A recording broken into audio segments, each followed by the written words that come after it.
May bagong Mingyu photo cards ako na i-display kaya bumili ulit ako nitong acrylic photo card frame.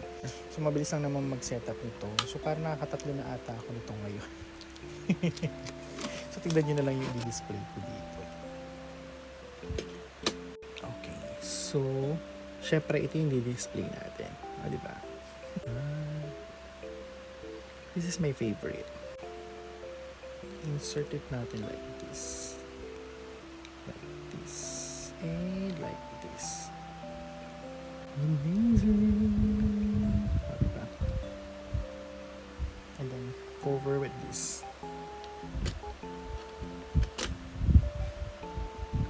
Nice. Diba? Bongga. Love it.